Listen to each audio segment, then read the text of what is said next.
arákùnrin It's your boy Smitey, ọmọ Messiah show. Smitey lórúkọ rẹ̀ ń jẹ́. Tí wọ́n gbé mi wá síbí, I'm very mental. Ẹ kú dédé wòyí, orúkọ tèmi ni Ọlábàmíjí Àánú Olúwapọ̀. Ìkànnì tẹ́ wáyé ní Amebo Arena TV. Ohun tá fẹ́ sọ̀rọ̀ lé lórí lẹ́ni ni ohun tá fẹ́ mẹ́nubà lẹ́ni ó dá lórí àpèmọ́ra là pé tèmi dire. Mo lérò pé gbogbo yín rántí arákùnrin tí mo fi wọ̀n wá lẹ́ẹ̀kan yẹn. Ọ̀pọ̀lọpọ̀ ọ̀rọ̀ lárí lọ́dà comment section táwọn èèyàn sọ lórí ẹ̀ pé ó gbà folos orí ẹ̀ yìí ni wèrè ni ó fẹ́ já ni ó ń díbọ́ ni ìgbà kan àwo kan ni. Kábíyèsí Elédùmarè. Àmọ́ ọba mi aláwùrábí ọba àrà ọba tí ń dára tóhùn lásìkò tóhùn nígbà tóhùn bó ṣe hùn gbogbo èèyàn ò lérò ohun tí arákùnrin padà yá gbogbo wa àti ẹ̀ lérò ẹ̀ rárá a ò mọ̀ wípé arákùnrin tá a pè ní Olúwadọ́là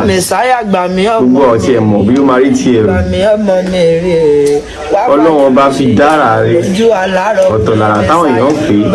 Olúwa mi aláwùrábí Olúwa mi ọba àrà ó fi dára rẹ̀ ṣàdédé láàrin tí Olúwadọ́là sí pé Mẹ̀sáyà ìyẹn ẹni tó ń tọ́jú rẹ̀ ní ṣọ́ọ̀ṣì tó wà lópin mi kó wá bá wọn ní Lẹ́kì o bí eré bí àwàdà la bá rí arákùnrin nínú mọ́tò ẹ gbọ́ bó ṣe tún sọ̀rọ̀ nínú mọ́tò tínú rẹ̀ ń dùn pé àwọn ló ń bọ́ Olúwadọ́là wọn fún iṣọ́ mi àyíbá la ṣe ń pè ní eré bá tó tọ́bọ̀ o ọ̀nà Lẹ́kì lọ́wọ́ yìí wọ́n délé Olúwadọ́là lóòótọ́ abẹ́rẹ́ bó ṣe ń dunnú tó ń kọrin tínú rẹ̀ ń dùn pé Olúwadọ́là ló tún kọrin fún Olúwadọ́là nìyẹn náà fídíò rẹ̀ nínú òun náà ń dùn. Ohun tí mo fẹ́ ká fi kọ́gbọ́n tí mo fi ń sọ̀rọ̀ lórí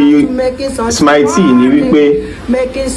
wèrè làwọn èèyàn pé ó mú kólòsì ó fa kólòsì ó gbé kólòsì ó ti sẹ́wìn ni ó ya wèrè ni wọ́n fi ṣé nìdí lẹ́sẹ̀ òun làwọn èèyàn sọ àmọ́ àrà tọ́lọ́wọ́n bá fi dá lórí nǹkan tó ń sọ tó ń tẹnumọ́ pé Olúwadọ́là wọ́n fi ṣọ́ mi àpèmọ́ra tó ń pè fúnra rẹ̀ ó ń pèyàn rẹ̀ ó ń pè mọ́ra ẹ̀ ó ń pẹni tó lè fà lọ́wọ́ sókè ó ń pè mọ́ra ẹ̀ gbogbo àwọn èèyàn náà la rí tó fi ṣe fídíò àwọn èèyàn ṣe fídíò lóríṣiríṣi wọ́n fi ń ṣe yẹ̀yẹ́ ẹlòmíì fi ń ṣẹ̀fẹ̀ ẹlòmíì so ṣéènì mọ́ra ẹ̀ lẹ́sẹ̀ ẹlòmíì sokùn mọ́ra ẹ̀ lára ó fi ń kọrin ó ń ṣe oríṣiríṣi Small Doctor gan dìde ó tún lo sound ẹ̀ ó fi kọrin ògbó ọmọ yẹn tí ń bú yọ bí eré bí àwàdà bọ́tà fẹ́ bọ́tà kọ̀ ògbó ìwọ náà tó ń wù mí abúyọ tọmọtọmọ tẹ̀lé tara ògbó abúyọ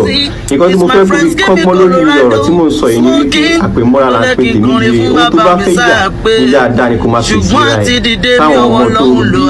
sáwọn amúlégbé ẹ̀ sáwọn ọ̀rẹ́ ẹ̀ àtòjúlùmọ̀ ẹ̀ ohun ayọ̀ ohun orí ohun gbé kájú máa pè sínú ẹlẹ́dàá yín ohun ayọ̀ ohun ògbúgbà ohun rere ní kẹ́ máa pè Messiah gbà mí àpèmọ́ra la ń pè tèmi dire o orúkọ tèmi ò yípadà Ọlábàmíjí Àánú Olúwapọ̀ CEO Amebo Arena TV